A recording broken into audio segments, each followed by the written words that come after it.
Hello friends, நம்ம இப்போ 12th அக்கௌண்டன்சியோடைய first சாப்டரோடைய 12th illustration தான் நம்ம பார்க்க போகிறோம். ஃபஸ்ட்டு நம்ம வந்து கொஷின் ரீட் பண்ணிப்போம். From the following particulars prepare bill receivable account and compute the bill received from the debtors. Debtors வந்து வெறும் ரிசீவ் ஆன பில்ஸை மட்டும் நம்மளை வந்து பில் ரிசீவபிளில் வந்து கண்டுபிடிச்சி சொல்லிக்கிறாங்க. நம்ம பில் ரிசீவபிள் அக்கௌண்ட்டை பார்க்குறோம்னா அதோடைய ஃபார்மெட்டை நம்ம பார்த்துருவாங்க. இதுதான் பில் ரிசீவபிளுடைய ஃபார்மெட்டு. இந்த ஃபார்மெட்டில் வந்து பில் ரிசீவபிள் அக்கௌண்ட் நம்ம போட்டு டெப்டார் கிரெடிட்டார் போட்டுருவோம். இந்த டெப்டார் சைடு என்னென்ன வரும்னா to balance b d opening balance வெறும் ஓப்பனிங் கேபிட்டல் மட்டும் வரும். இதுவே அதுக்கப்புறம் கிரெடிட்டார் சைடு பார்த்தீங்கன்னா by cash and bank account bill receivable ஆனது.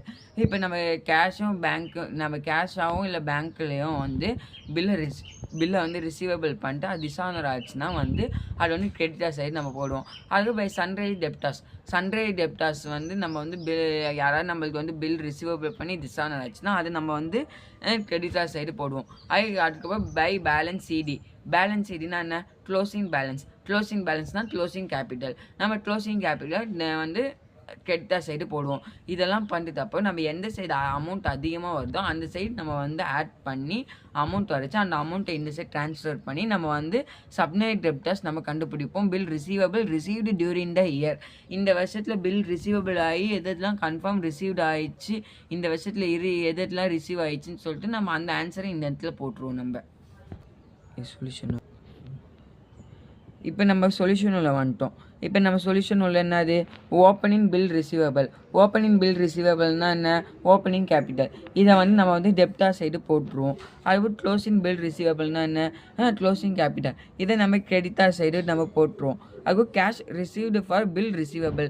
கேஷ் வந்து நம்ம வந்து பில் ரிசீவபிளுக்காக நம்ம ரிசீவ் பண்ணிக்கிறோம். அதனால கேஷ்னால நம்ம வந்து அதை கிரெடிட்டார் சைடு போட்டுருவோம். அதுக்கு பில் ரிசீவபிள் டிஸ்ஆனர்டு. நம்ம டிஸ்ஆனர்னாலே நம்ம வந்து இதை வந்து கிரெடிட்டார் சைடு போட்டுருவோம். நம்ம இது எல்லாத்தையும் வந்து கிரெடிட்டார் சைடு போட்டுருவோம். இப்போ வந்து டு பேலன்ஸ் பிடினா நம்ம ஓப்பனிங் கேபிட்டல் அமௌண்ட் எவ்வளோ? 20,000. அதுக்கு கேஷ் சைடு கிரெடிட்டார் சைடு வருவோம். பை கேஷோடைய அமௌண்ட் எவ்வளோ? 16,000 நம்ம இங்கே போட்டுருவோம். அதுக்கு பை டெப்டார்ஸ்னால் என்ன?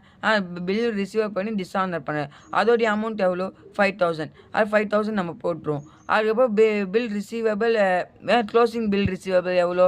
க்ளோசிங் கேபிட்டல் எவ்வளோ? 13,000 நம்ம இங்கே போட்டுருவோம். இப்போ நம்ம வந்து பில் ரிசீவபிள் அக்கௌண்ட்டோடைய ஃபார்மெட் படி நம்ம ரெண்டு சைடில் எந்த சைடு வந்து நம்மளுக்கு வந்து அதிகமான அமௌண்ட் இருக்கோ அந்த சைடு நம்ம வந்து ஆட் பண்ணி ஆன்சர் வர வைப்போம். அந்த ஆன்சர் வர வச்சப்போ நம்மளுக்கு வந்து 95,000 நமக்கு கிடைக்குது. இந்த 95,000 வந்து நம்ம வந்து அப்படியே ஆப்போசிட் டெப்டார் சைடு வந்து ட்ரான்ஸ்ஃபர் பண்ணிட்டு நம்ம ஓப்பனிங் கேபிட்டல் அமௌண்ட் எவ்வளோ? 20,000. இந்த 20,000 இந்த 95,000 நம்ம வந்து லெஸ் பண்ணோன்னா நம்மளுக்கு வந்து இந்த வருஷத்தில் வந்து எது பில் ரிசீவபிள் ஆகி எது ரிசீவ்டு ஆகிடுதோ during the year bill received during the year இந்த வருஷத்தில் எதில் நம்ம கன்ஃபார்ம் ரிசீவ் ஆகிட்டோ அந்த அமௌண்ட் கிடச்சிரும் 75,000. நம்மளை வந்து இந்த கொஷினில் வந்து என்ன கண்டுபிடிச்சு சொன்னாலும் நம்ம அந்த அமௌண்ட்டை நம்ம கண்டுபிடிச்சிட்டோம். ஓகே ஃப்ரெண்ட்ஸ், இந்த இல்லுஸ்ட்ரேஷன் அவள் தான். நம்ம இல்லுஸ்ட்ரேஷன் 13 வந்து நெக்ஸ்ட் வீடியோவில் நம்ம பார்ப்போம். Bye friends.